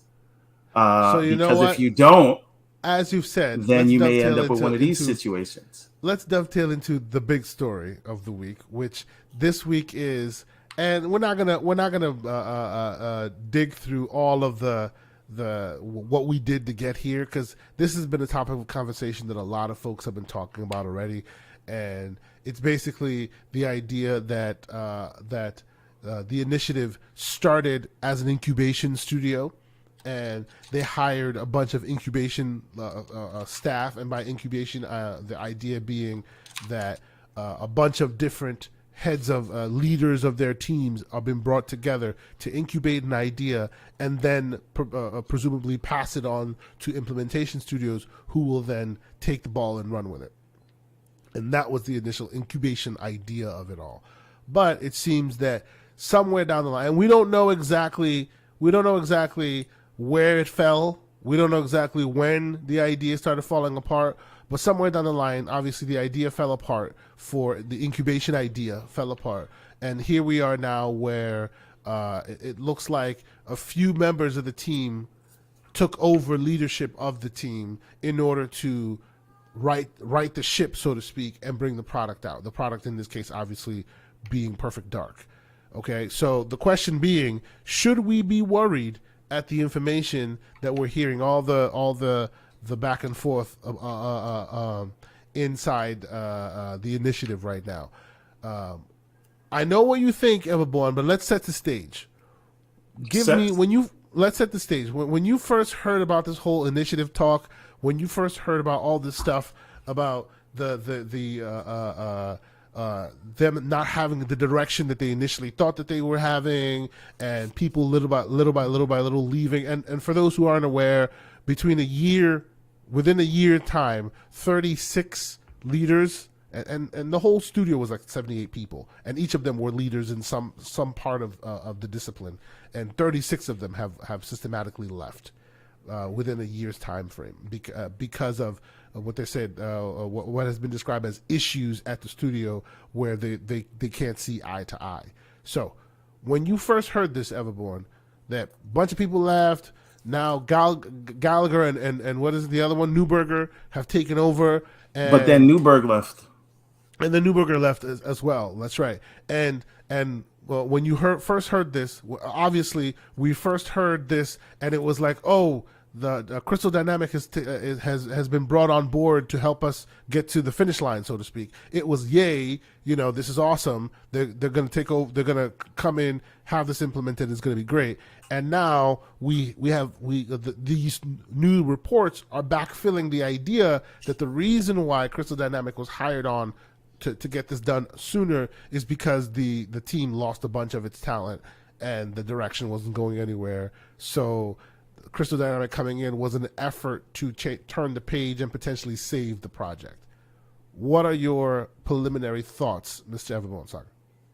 So I think, well, okay, there's two things. There's the topic of, should we be, and I know you didn't ask this, but it is a question that people are asking, should we be worried about Perfect Dark? And my answer to that is, if you were not worried about Perfect Dark when you heard they were bringing in initiative back in September, Crystal Dynamics back in September, then there's no reason to worry now, right? Effectively, we all knew that Crystal Dynamics was going to come in and kind of finish the project in whatever state it's in. The only surprise to me here, the only disappointment I have here, is that I thought that the game was further along and that we'd be getting it in 2023. But from the looks of this new information, I don't think we're getting this till 2024, 2025. So Felix, Which will be not to cut you off, he's asking a question. Can you build a AAA game with 78 people? So that you understand, that's why this studio is considered very unique in its way. Does anyone have this quote, by the way?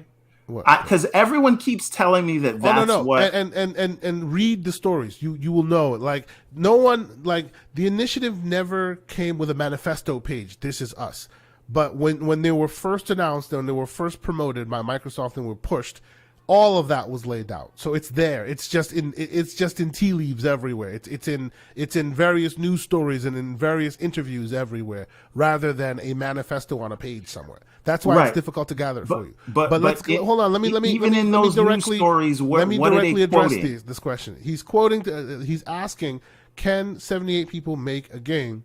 And the idea is, the initiative was supposed to be, and I mean, Jess Corden and all those folks have spoken about that. So it is very confident that we speak on this side, which is the idea was to start the prototyping, to start this is the story, this is where we're going with, this is the idea, basically to start the page and then hand it off to implementation. Well, not directly hand it off to implementation studios. There was a conversation where it was either going to be they would then staff up to have more implementation hands in the pot, or they would then hand it off or hire a sub studio, whether that be Asobo or any other studio that they tend to work with, Microsoft does, to then help implement, and the initiative would then be more project manager, the high level, come to me for escalations type thing, rather than implementing everything. That was the idea with the initiative,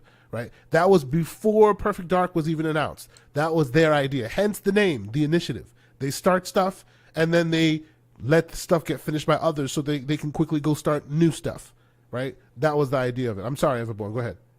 Yeah, so again, I'm saying even the people who in the articles that we read where they've said that, no one has ever sort of officially sourced it, right? As that is what actually was said. So I'm not saying I don't believe it, but I do find it interesting. It's just like everybody runs with the whole quadruple A, but nobody can show us where they said quadruple A. But the quadruple A thing, the reason why you can't, just like what you're describing here, it's sourced all over the place, not necessarily one definitive. But a lot of times when you see something all over the place, it's coming from one source and everyone's regurgitating that.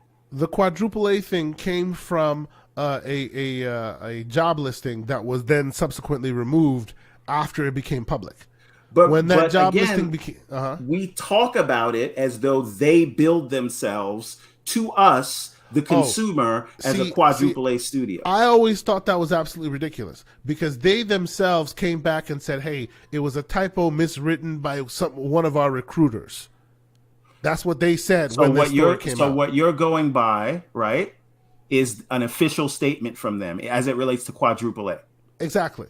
But we don't have an official statement for this whole project manager thing, and that's the point that I'm trying to make.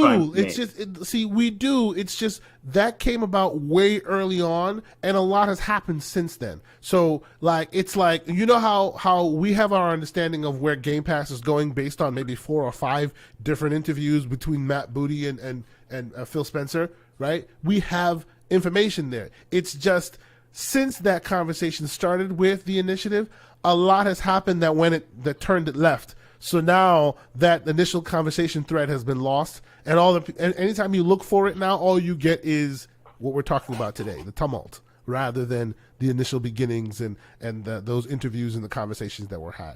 Needless to say,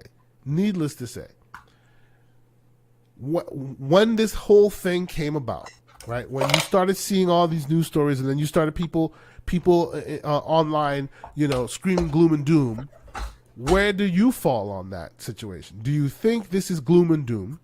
Do you think, and I guess, how do I define gloom and doom? Let me define gloom and doom for you real quick before I let you go.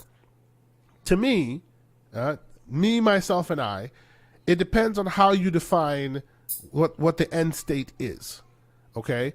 Because I distinctly remember when the initiative was billed as, hey, this is going to be our studio that we're going to, they're going to be small and agile, and they're going to iterate quickly, and they're going to bring out lots of different ideas. And it was very cool sounding. It was a new idea where they were poaching talent from all of the various competitors to make their super studio, if you will, right? Where it had the veterans from all around the place that were keenly brought on board to basically turn their talents loose on Xbox, right? That was what it was billed as, basically.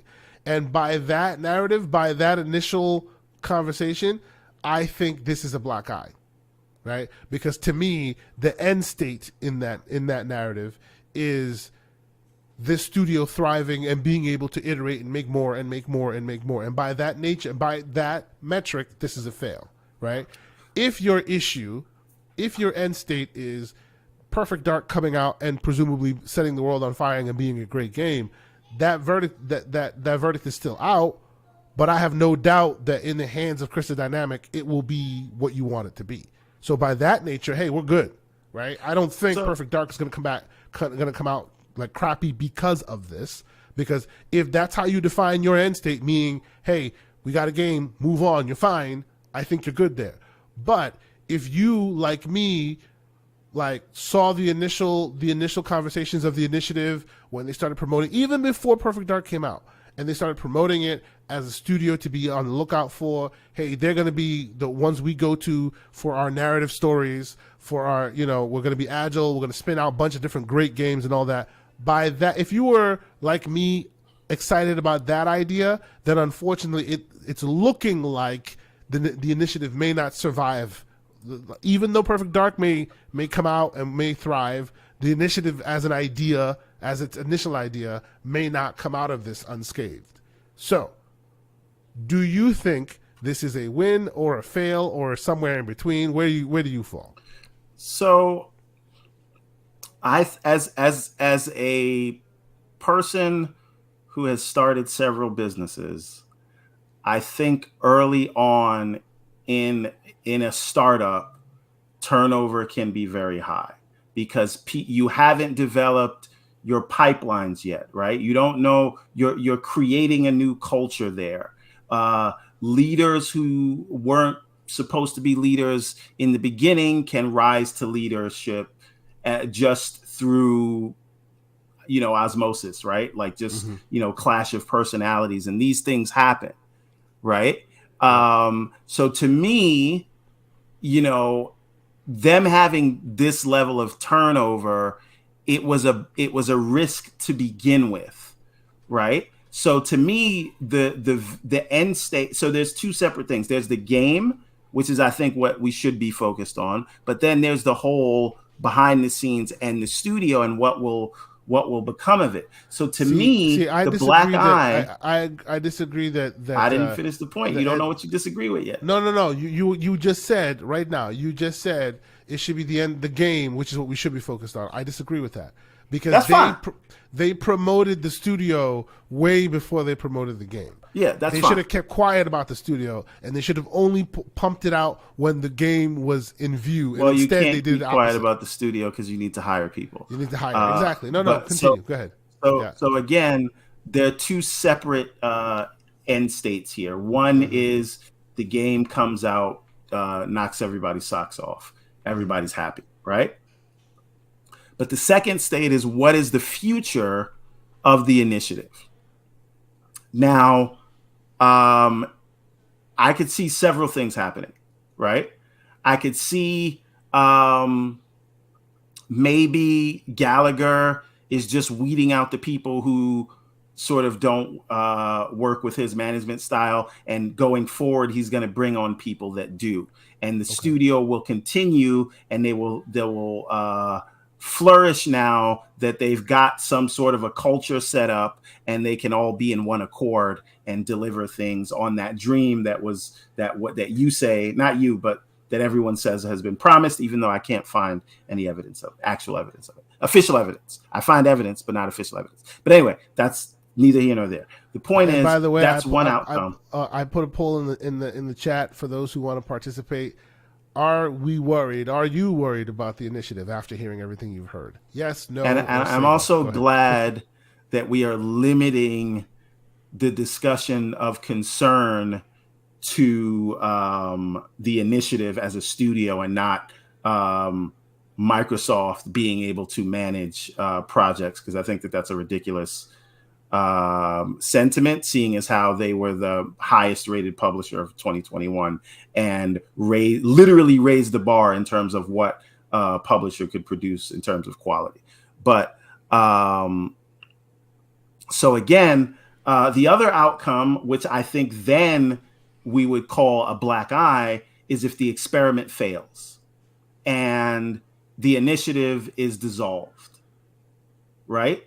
And I don't know that this information means that the initiative will be dissolved. Now, if the third option is, does this come, is this the Trojan horse to onboard Crystal Dynamics? Right? We know there's some politics going on between Crystal Dynamics and Square Enix. We know there's some issues there. It's even gone like publicly in terms of, laying the blame for Avengers on them and what they had to say about Spider-Man and everybody being able to play and the effort that they put into things. So I think option 3 is, option 3 is Crystal Dynamics comes on as a first-party studio led by Daryl Gallagher, and the initiative gets folded into that. Because that's like a third outcome where it's not great, but I'd be happy. You really think that's an option? Like that's a real option where they go, nothing to see here. The initiative it ends up being Crystal Dynamic, and they just kind of fold it into each other. I think they call it Initiative Crystal Dynamics as a just to save face, but all intensive purposes, it would be Crystal Dynamics, just led by Daryl Gallagher again. And again, and to people who say that Microsoft should have stepped in earlier, I think there are different management styles, right? And I think it's important for, if Microsoft is going to say that we support you and we have the confidence of our generals, meaning Phil Spencer has the confidence of Matt Booty and Matt Booty has the confidence of Daryl Gallagher. And I think that Microsoft did come in to support them by working out the deal and signing off on bringing Crystal Dynamics in. And if you step in too early, then you are micromanaging. So right? You think 36 employees later within a year is not is a good amount of time to wait? I mean, when would you have had them step in? After the second employee? I mean, at least after the 10th. Then it's becoming a problem. Okay, but after the 10th, like this happened in 2021 where these people left, right? Sure. And okay. Yes, how long do you think it takes to work out a deal to bring in Crystal Dynamics, who is owned by another studio, to come and help with this? That's not an overnight thing. So let's be absolutely clear with what we're contending. And welcome Boxenberger to the chat. Thank you, good sir, for coming to check us out. Thank you, sir. So let's be clear here on what's going on.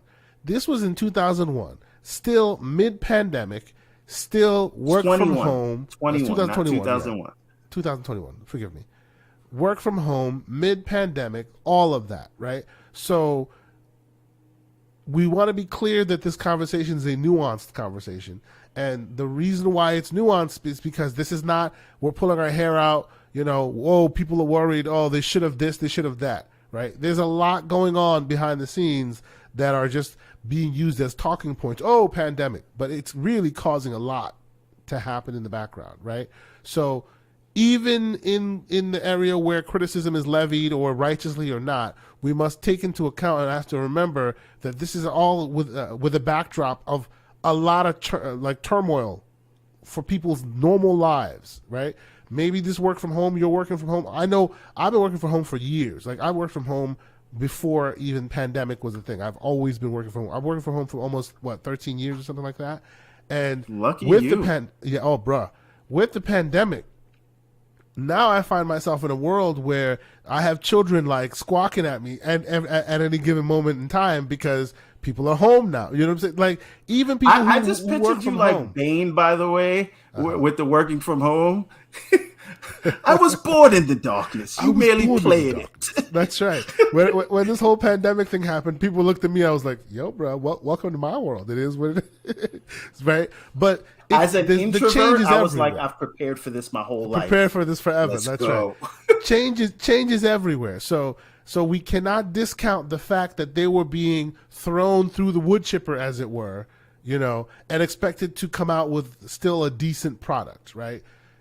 I completely understand that. But in my humblest of opinions, there should be at least an ability and a willingness to have a nuanced conversation about the fact that they waited for 36 top level. I'm not talking about plebes here. I'm not talking about But the small whole dudes. studio is top level. There's no plebes at the studio. Exactly my point. So if you So you guys can't go spent, to DEF CON 1 well, every but time somebody leaves. hold on now. Since these guys are all top level guys or guys and gals in this studio, right? Which means every single person was handpicked, headhunted, wooed, promised all the stuff they were promised in order to bring them, because they were not just anybody who was applying for the job. They were people who were being sought out, people who were being wooed to come to the studio because they are tip of their spear in their perspective disciplines, right? So in that world, one person, two people, interesting. 3, 4, 5, 6 people, eye raising. 10 people, wow, we need to have a conversation. What's going on here? But that's still not a conversation that happens overnight, right? No, I get that. Look. Look, and you need to understand the reason why I'm saying what I'm saying is not because I think that it should have happened overnight. I'm saying that of the 36 people that left, 15 of them were interviewed for this conversation, for these news stories. And what did all 15 said? Even as the last men and women left, they were still there thinking that there were no solutions to any of the problems they were leaving with. There was no mea culpaing. There was no trying to find common ground. Like, they all left. And let me be absolutely clear in my assertion here, okay? People are saying, well, Gallagher and Neuberger saw that there was a lot of toil, and maybe there's an idea that Neuberger and Gallagher saved the project by bringing them back on board because they have experience with Perfect Dark and all that. All things I can get behind, right? Maybe they were all slacking. Who knows? I was not in the room, neither were you. All that is speculation. All things I can get behind, right? The fact that this was an experiment that would have some turnover, that would have some toil, and that's all part of the process. 100%. All things I can get behind. Okay? The thing that makes me go, is how can you wait for so long, and even after the last disgruntled employees left, and yes, we can all agree they're probably disgruntled because they were wooed from their positions of choice where they used to be in order to come to this new place where it ended up being a disappointment for them. So they are disgruntled. I completely understand that, right? How can we still say that after 36 people leaving, 36, and they're all considered veterans in their fields, that, oh, well, it was an experiment. Yeah, let's move forward. Yeah, everything's fine. To me, there is righteous criticism to be levied there to say, even if it's an experiment, after the 15th person you wooed, because each person would require a big-ass paycheck. They're not middle management. They're not small-tier guys that work here. These are people who are considered the best in their field. They are the super group, right? Because each of them come from various studios where they were the best where they were, and they were wooed away from their original place, right? Every single employee comes with a monster check, presumably, because it's the super group, right? How can you let a super group that you spend a lot of time and effort and money bringing to your studio, 30 some odd of them, like, peace out, and it's still cool? Like, I'm not denying that the end product will be great. Why are you considering that it's cool? Well, because everybody's like, I feel like the sentiment, and I'm not saying you're doing that, but I feel like the sentiment among those who don't see a problem is more in line with, But oh, this is an experiment and all this happens. So during the experiment, you have to allow them to some of the eggs must be broken in yes, oil you to want to make make an an omelet, you got to break a few eggs. Yeah, Here's yeah. the thing. And because of that, like sweep under the rug the logistics. And to me, the logistics that I mean that is being swept under the rug is they could have intervened at 10. They could have intervened at 15. They could have intervened at 20. But They could have you're intervened at saying 25. you're saying that as a Monday morning quarterback, and I mean that with all due respect, Understood. right? Like this happened within a year, right? And so remember, Crystal Dynamics was announced in September, which means it was working in play before that. So are we saying, unless we think that Crystal Dynamics happened overnight, where it was just like Gallagher came up and said, hey, come over, we're having a sleepover. And then on September 21st, or whenever they announced it, then these people were brought on. No, that's something that was going on for a while, and then they brought it on. So it was answered. And again, I get that it's 36 and like relatively it's a lot, right? But people do leave projects all the time. So oh no, I get think it. and to your point, check out Lucius Augustus's comment here, and a very interesting side note here. Naughty Dog lost about 70% of its studio when making The Last of Us 2. I think they'll be fine. Now, it's a different conversation there because Naughty Dog employed a lot of lower tier employees as well as lower tier contractors. So there was a lot of churn making The Last of Us 2. But you are absolutely right. And Beast Mode, always here with great comments and great insights. You know, he thinks that the vision clashes are more commonplace than we think in startups. Of course, the criticism may be warranted, but needs a footnote. That's all I'm saying. I am not saying that this is let's pause and stop the presses. This is going to be a thing. I'm saying that this warrants some criticism. Well, this warrants some conversation, but ultimately it will not be detrimental to the end project, which would be let's separate out the end project. I think we're in agreement on that, right? And Felix is asking, how do I know they didn't intervene early? Because all 15 people that were interviewed all said so. That that there were a lot of attempts made in between the time they left to shake the tree loose, as it were, and get some conversation started, but they were singular in their focus. They did not want to talk about it. They didn't want to have a mea culpa moment or come and have that conversation. And let me be clear here, okay? I am not saying that Gallagher and Neuberger, and now of course Neuberger left. I'm not saying that them taking over the reins and them moving forward with it was a bad look or a bad idea. My criticism is levied at those who put all of these chefs in the same kitchen and didn't manage it enough to where 36 of them needed to leave before the plane got. But got who steady. does that complaint go to? So we're putting this in the complaint box, and who are we addressing that to? That complaint, to me, goes to whoever received the resources in hand to say, hey, we entrust you with putting the initiative together. Go ahead, go and bring them together. And then micromanage them. No. No one said micromanage them. So you see, it doesn't have, but it doesn't have to be that way. No room to fail a little bit before you step in. See, but 36 people in a year is not a little bit. It's not. But it's not a little whole bit. Is 15 year, though. It's not a whole year. This is what I'm saying. You're saying 36 people in a year. In September, we learned about Crystal Dynamics, and that conversation had to be in play before that.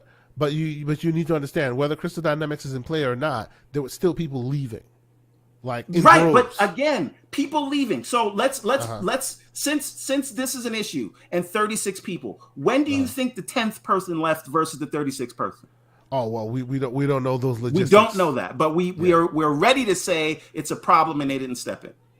No, I think that allowing 36 of the industry veterans to leave. Slaves. You can't keep them there. Well, come on, bro. You're swinging from one extreme to another.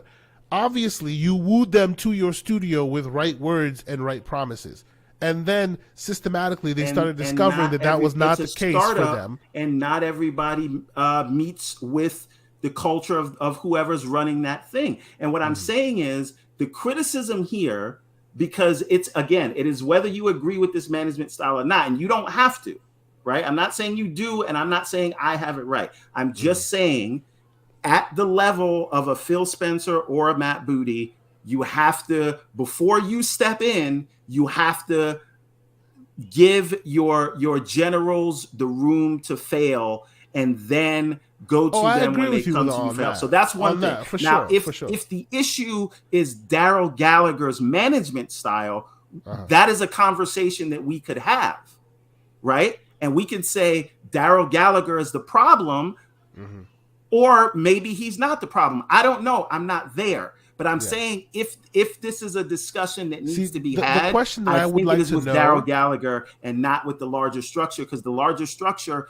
came in, brought in Crystal Dynamic for them. That's that. So I think we have to look at this situation. The question that I would like to know is when they initially brought this all about, right? When initially all of this was brought about, before the issues of the day started propping up, was the vision still this? Or did it translate to this, and that's what caused people to leave? That we did not get a clarity on. Is it a situation of it was? When you say the vision is this, what do you mean? Meaning, like, because right now the reason, the factual reason why people are leaving is because it's a top down. It's become a top down system that a lot of these other leaders don't like. That's why they're leaving. My question is, were they brought into the door with that top down management style in place? Or did it become that way, and that's what caused people to leave? That has not been made very clear. Was it a situation of, hey, when they were hired, hey, we're going to be more like Valve, where everyone has a seat at the table and we all make decisions together and all of that? And then later it was discovered that, oh no, it's a pyramid scheme? Or did it turn into a pyramid scheme later? Well, I think pyramid scheme is the wrong word because people get the wrong connotation. You're saying pyramid structure management. A pyramid structure, not a scheme. One person at the top and the other people report there. We're not saying it's a scheme, people. We're not saying it's a scheme, people. Forgive me. Forgive the words. So it's basically management style, which is flat style where everybody's at the same level, or pyramid structure where you have one person at the top and then generals and it trickles down. Exactly. And by all accounts, they are saying, those who have been interviewed are saying they were hired on board under the auspices that it wasn't a pyramid structure, only eventually it became a pyramid structure. Now, of course, we always have to take into consideration the fact of who they're talking to, because we've already established that they are disgruntled employees, right? Right or wrong, they are disgruntled. They have no They have no reason. They're also coming from some of the best studios the industry. This again is a startup. So I say to you, which is my only point, forget about the end product of the game, but the end product of the studio, because we don't know. Right? They could say we're going to go and replace those 36 people, and now that we've developed a culture and we know what our style is, whether it's a pyramid style or whatever, and those people will be in a line and we will be under one accord. But barring that, I think we are in the middle of a high-speed chase. And by the way, real quick, I agree with you, Felix. And yes, that's exactly what we're doing. We are speculating. That is exactly what we are doing. But I guess some speculation is flying off the handle and saying, oh, gloom and doom. I am trying to say that yes, speculation is allowed, but we need to put it where it belongs, which is, to me, this doesn't automatically mean end product is terrible. Right, it doesn't mean end product is terrible. The end product. We all agree about that. Even to me, the end product being that the studio continuing to be what they are and being able to churn out new things. I hope that is still in existence, and if it doesn't, if it ends up being that at the end of all of this, that one of the casualties will be the initiative, to me that'll be disappointing. It'll be unfortunate. Yeah, and that's what I'm saying. And if that's what happens, then there's black eyes to go around. How did we let this happen? Let's do the postmortem. And I'm not saying don't speculate now, because that's literally what we're here to do. What we're doing. It's what we're here for. We're speculation time. But what I am saying is, I don't know that we can call it a black eye yet till we see how that works out, because that could just be a part of the studio getting its sea legs. And we have to see if those people are going to be replaced. And again, this article doesn't make it easy to bring those people back on. Yes. Right. Yes. And that's another, problem. This kind of like Inception, right? And for those who want to know, the reason why some of these there's quotes from Gallagher and a few others is because VGC originally also made this report as well. This is a side note of a report, but VGC's original report, like, they let Microsoft know that, hey, we're releasing this report. This is coming out. Do you guys have any comment on this before we release it? And Gallagher and a few others did comment, and that was officially added into the record as well. And one other thing to understand, right? There are more available roles in the gaming industry right now than there are qualified people to fill them, right? Yep. The industry there's never been this much investment in the industry. And everyone is hiring. That is why I'm wondering why they allowed so much turnaround, so much toil before making any kind of moves. What I'm saying, but again, because there are game studios saying we don't have enough people to fill the gaps, and that's why our games are going to delay. And you guys have industry-leading vets all over the place. You do know that some of the people did go to other Microsoft studios, though, right? Oh yeah. Some of them did go to other Microsoft studios. So again, I think the thing to think about here is that sometimes, and I'm dealing with this at work right now. We have there's a new contractor in town for our India resources, and I think they just have they're offering at least a better work-life balance or whatever. And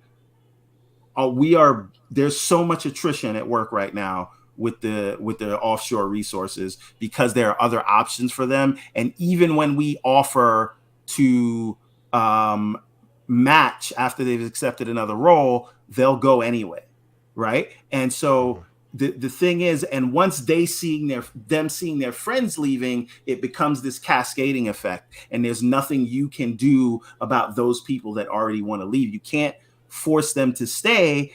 And sometimes the answer is you have to bring on new people that are going to mesh more and try to fix those problems with the new people instead of saving the old one. And this is just a thing, and I'm sure you've dealt with this at work. But 100%. This is a thing where when you have that kind of mass attrition, a lot of it is like the hemorrhaging is going to stop when it stops, and you have to try to fix it with the new people you bring on. The question is, can they hire new people? That's what you should look at, not necessarily the people leaving. What is their ability to hire? And if that is affected, I'm sure that then we can start having that conversation. Being that one of their solutions, which ultimately was their solution of resolving this and putting the product. Can you highlight Pixel's comment, because this is very true? Oh, they've been doing this for many years. Yeah.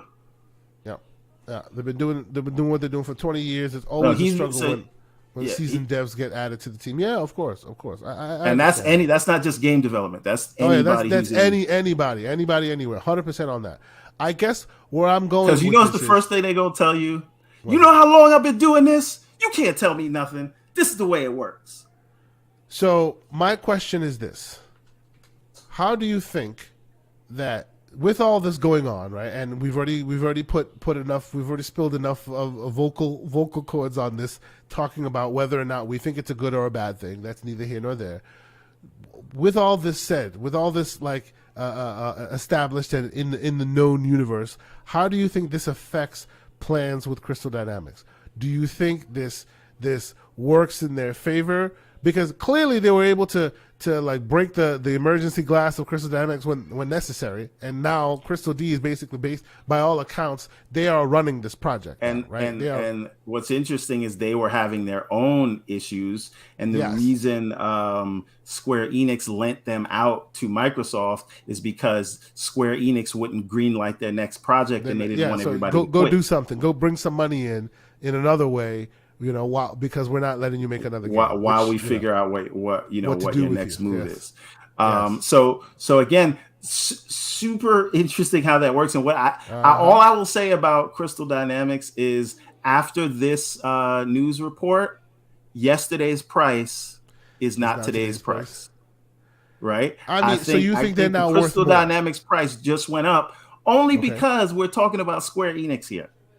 Yeah, and what you think Square Enix sees that Microsoft needs them now to salvage this project. Yes, and because of that, screw it, you're paying more. And Microsoft needs the positive sentiment. They don't need to drive home when they're trying to acquire studios and do all these other things that they don't know how to manage things. Even though I don't think that this proves that in any way. But if that takes hold in the talent that they're trying to acquire, they don't want that, and it also affects subscription numbers and things like that. So this is a very important thing to Microsoft, and I don't think they really want or can afford. I mean, they can afford whatever, but you know what I mean. Like mindshare wise, they can't afford to have any black eyes, and I don't think this is a black eye yet. And I think that if Square is even open to selling Crystal Dynamics, I think they use this to their advantage. So I just finished the poll, and 70% said no need for concern, no need for worry, we're fine, right? So what they're saying is I'm right. Thank you so much. And 23% said yes, there is cause for some concern, and 6% said Sega. Yes, I'm with the 6%. So this week, we've chosen to be very lean in our show. We're running around 2 hours. So you know what? I think we're going to end it there. I think we feel good about ourselves. It's also because I have an eye doctor appointment. But yes. Oh well, see now you had to go ruin the narrative. What's wrong with you? Stop it. Anyway, so I for the record, just to lay it down. So my thoughts on this are clear and are out there in the ether for all to hear for future reference. I think this is not a concern. I think there might be a concern a little bit somewhere from where they're allowing. There's a narrative building that they're allowing studios to go a little too far before they rein them in or whatever. Blah blah blah blah. As has been said already on this show, there's not enough evidence to back all that up yet. Let's see some products come out. Let's hear the next story about the next narrative that comes out. And and all of that will help us paint a better picture of what we're looking at. And I honestly agree with everybody on here and most of the sentiment that says this is not a conclusion of, hey, the Microsoft doesn't know how to manage something or whatever. This is just one step on the path to a new studio being put together and its growing pains and all of that. So I completely agree with you guys on that point. But yes, it's been a great conversation. I appreciate all you folks in here. Go ahead. Yeah. One note for posterity, in case anyone comes back to this and says that we didn't say it. What about 343 and what about Rare? I would argue it is a good thing that Microsoft is committed to all three of these projects. They've provided the resources for 343. They have given Rare the time they need to retool that game, and they have brought in a whole AAA studio to help the initiative. That is what it looks like when you step in. And Cologne you care is about out here projects. just like savagery, brother. Absolutely, it's him. You guys will see it. So you gotta calm down. In each of those instances, this is not scale bound. This is not crackdown. Microsoft has stepped in to help where needed, and I think all of these projects will be the better for it. And again, we're talking about the Publisher of the Year, people. And with that, please continue. Yes, sir. Yes, sir. And yes, for the record, I'm not saying it's concerning. I'm saying it's worth a conversation, and we've had that conversation. So I appreciate you having that conversation with me. And I was right. The ideas around. Who says you were right? Nobody's right. I said it. That's what I said. I don't know what No. You were not right because it's still inconclusive. Will the initiative be at the end of all this? Will the initiative be unscathed? Who knows? How will the Perfect Dark project turn out? We're not sure. Let me ask you a question. If they buy Crystal Dynamics, or in my case, if they buy Sega, would you care? Would I care? What do you mean, would I care?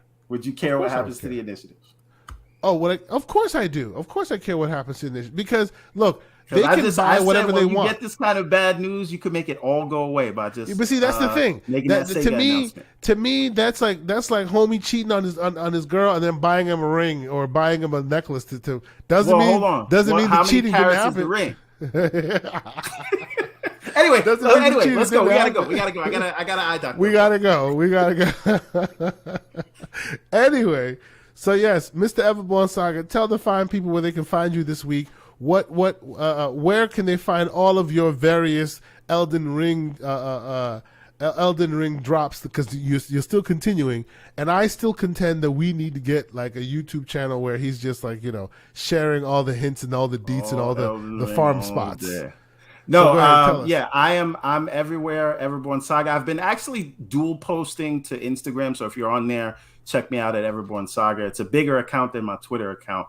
But I kind of only use it for the business stuff with the comics. But I want to start being more personable on there. If you're on Instagram, check me out. Twitter is just my unfiltered thoughts. And, Mondays, PTG. And very soon, I know we've been promising this, but On the Real will be back and we will be discussing. So Mr. Everborn Saga publicly shamed me for Batman. And then I went and watched Batman, and he's still been... Yeah, and then like the day before, there's no prep time, but it's coming. Suspiciously quiet. I have. So it's not my fault that On the Real has not come back yet. It's not your fault, even though he tried to blame me for it last week. It's not your fault. Just saying anymore. It was your fault for a time. But anyway, On the Real will be back, and me and Kay Asante are on Primetime Gaming on Boomstick's channel every Monday at 8. And please go to everbornsaga.com because the Redlands is officially available right now. You can buy that book. I'm still waiting on my book. I'm today. Well, that's because I got to wait for the hardcovers to come in because we hit the first stretch Patiently, goal. Man. Patiently. You hear me? I'm patient. I know. You know what's funny about that stretch goal? It was $6,500 and everybody gets free hardcovers. And then a few of the payments declined. So technically, it's not even out there. Exactly. Okay. I didn't hit it, but that's so you're trying to be Sony right now. Well, it's in the launch window and now it's out of the launch window. I'm giving everybody what I promised at a cost to my pocket. So that is very unlike. So what you gonna do right now? What you're gonna do right now? You're gonna send an email out to all your backers and say, do you want a hardcover? Select yes or select no, and then all the mouse moves will just keep like automatically clicking to no. Oh, now that's actually not a bad idea. I could get you a book sooner if you don't care about the hardcover. There you go. The hardcovers are coming; they just take like 3 to 4 weeks to extra. There you go. And then of course that's the equivalent of that $10 thing for yes, yes. I want to have $10 add-ons. Oh my goodness. Anyway, yes. So TKO Asante everywhere: Twitter, Xbox, PlayStation. I am now still continuing down the path of Tunic. I'm playing Shredders. I'm enjoying Shredders, and I'm not sure. Did I see Mr. Jerry Mack in here? We're trying to connect with each other on Oculus to play some games there as well. So, if you want, you can find me there. K_Asante on Oculus. I'm there for the community, here to play. Enjoy your gaming. And I'm actually leaning more into Oculus and my Series S because my X and my PS5 are still on lockdown. I'm in construction zone for some time to come. So thank you guys so much for checking out the show. Again, please hit the like button. Please subscribe if you haven't already. I think last I checked, I was at 480 subscribers, trying to make my way to 5, trying to get to 1,000 by the end of 2022. So please help me get there. I appreciate it. If there is any kind of feedback, any kind of anything you guys want to discuss, you can find me. My Twitter DMs are always open. Always want to have conversation with the community. Oh, if you haven't already, how about you join Double Barrel Gaming's community on Twitter? It's pretty cool. It's where all us like-minded folks kind of hang out. We talk games, we compare notes, things like that. It's something that Mr. Boomstick is trying out, and I think it's pretty cool idea. He made me a moderator on it a couple days ago, so it's a cool little being able to start your own community on the side in Twitter. So if you haven't had a chance to check it out, I suggest you do so. Thank you guys so much for checking us out. I see all y'all in the chat. Felix, thank you so much for joining us, for being in here. Cologne, I see you, man. We're going to watch that show, and we're going to have a conversation. He does not look like me. He does not. It is literally you. That's why he can't look like you. He is Doovie, you. thank you so much for being here. Big Bad Mo. I appreciate everybody for continuing to tune in here. Mr. Pixelbit G as well. Thank you guys for continuing to watch, to listen to us on your podcast service of choice. I will be posting this to that stream probably by Monday. Sometimes YouTube takes a while in giving me access to the stream so I can repost it, but it will be on your podcast feed. So please, if you choose to listen to it later, go ahead and use your favorite podcast service to do so on, and just look up the Gaming Circle podcast. So, okay. For Mr. Everborn Saga and myself, we will see you guys next week. And it's been fun conversation. And until next week, we say continue to game. And come on, people. Oh, but I know we're going, but the reason you're not on camera today is because you're actually on set at the Halo. Stop the Halo shooting. So we're on to you, buddy. And again, You guys watch it when it comes out this Thursday. You know what? That's the day we should bring back On the Reel. We can talk about Halo in the back. So some dude. AJ, all right, let's go. We gotta go. AG's in the chat saying I'm giving him closet PlayStation fanboy vibes. That's hilarious. Who said I'm a closet PlayStation fanboy. Anyway, AG. All right. Thank you guys so much. We'll talk to y'all next week.